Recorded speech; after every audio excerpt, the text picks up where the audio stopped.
Namaste, Hare Krishna. Chapter 2, Sloka 13. Dehino smin yathā dehe, kaumāraṁ yauvanam jarā, tathā dehāntara-prāptiḥ, dhīras tatra na muhyati.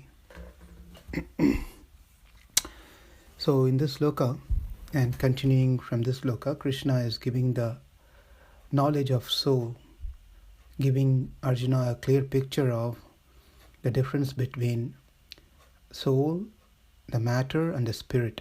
The matter and spirit, that's the soul and the body. In general, when we have conversation with someone or we want to identify ourselves, we say, for example, I'm a man, I'm a teacher, I'm a husband, I'm short, I'm fat, I am dark, and so on. Likewise, those are the destination. Likewise, we'll say, I'm wearing pant, I'm wearing glasses, I'm wearing watch, I'm carrying pen, I'm carrying cell phone. That's another example. Likewise, if you go to a doctor, you say, my head is aching, my hands are paining, this is my eyes, my ears, so forth.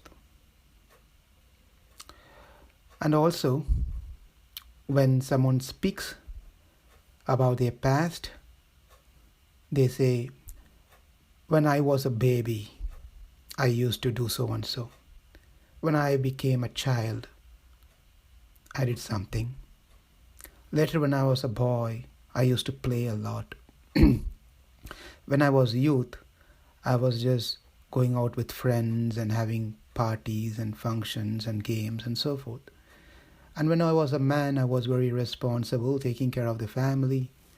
Now I am an old man.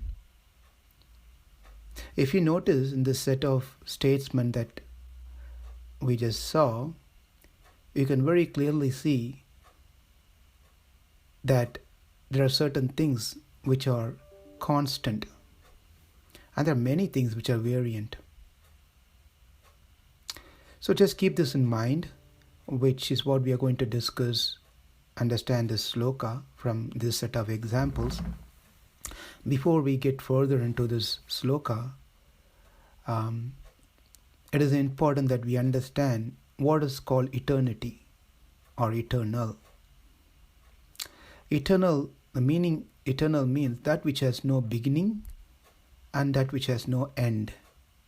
It remains, and also which stays permanent. Not only that, there's no changes to that thing. One more time, eternity means which has no beginning, no end, stays permanent, and has no changes to it. So if we understand this, then we have to see through our eyes, through our intelligence, the world. Every single thing that we see in the world, we know they are not permanent. They are temporary. Though few things may appear permanent, it was something else before it became into that current form that we are seeing. And it may change, or it will change its form. Maybe not now, later. Now going back to our initial examples, in those examples statements that we saw, when we categorize the whole set of statement into two, that is constant, another is variant. Under constant, we see I, another one is my. Whereas on the variant side, we see man, teacher, short, fat, dark, pant, glasses, child, boy, youth, old man. You see these differences, right? From the example of eternity that we just saw, eternal, then apply that theory on this, and we can understand that which is constant, and that is called eternal, will not change. It's permanent.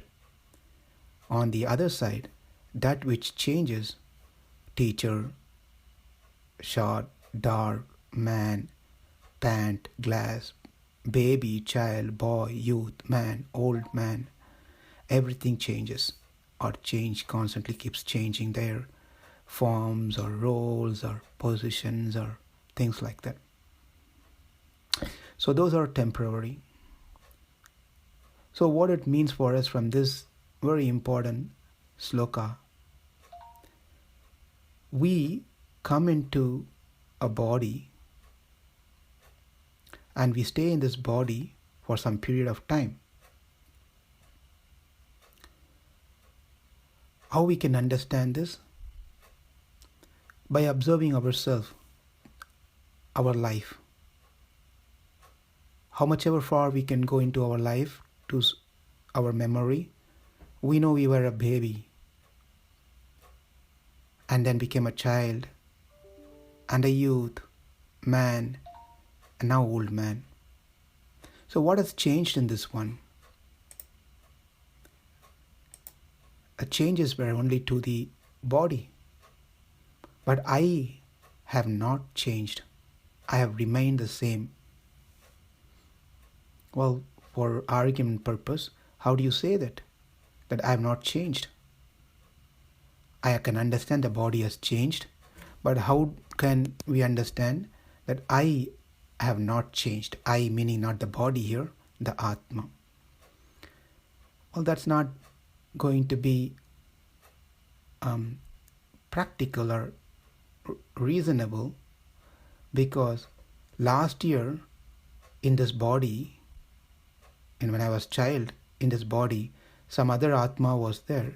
When it became a child, it became another Atma, youth, another Atma, man, another Atma, right?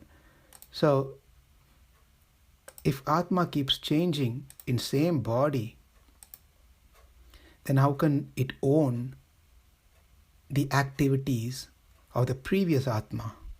I hope it makes sense to you all. Body is same, Atma keeps changing. That's what we are trying to understand. From the sloka we understand that doesn't change. But if someone for argument's sake says, no, Atma changes, then how the current Atma in this body can own things of the previous Atma? The education, the wealth, the memories that it carries, all those things has to be fresh and new. And why even the Atma, that current new Atma within the body, should be coming into this old body?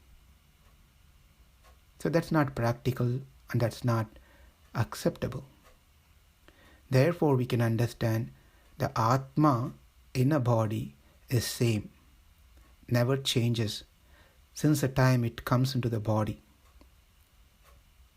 When it comes into the body, take the body and come into the world, that's what we call as birth. When the same Atma ready and leaves the body, and that's what we call as death. Therefore, a person who doesn't get affected by these changes, the changes that the body goes through, as kaumāraṁ, boyhood, yauvanam, youth, jarā, old age. At the end, deha-antara, at the end, the transformation happens from that body to another body. What is there to make this so difficult to understand? And one who understands this a person who understands these differences, understand these things, that person is a sober person or a learned person. And a person who gets bewildered by the changes, and especially who's having hard time to accept the change or the transformation from one body to another body, which is what generally termed as death, a person is affected, then that person is in ignorance. He is not a learned person. And that is what been explained in this 13th sloka. And this concept, this theory, important theory of Sanatana Dharma, of any schools of thought, they all strongly in the Vedic system have a faith and belief in the Vedas that yes, Atma and body are two different entities. Incompatible two things are living together. Dehino asmin yathā dehe, kaumāraṁ yauvanam jarā, tathā dehāntara-prāptiḥ, dhīras tatra na muhyati. Thank you. Hare Krishna.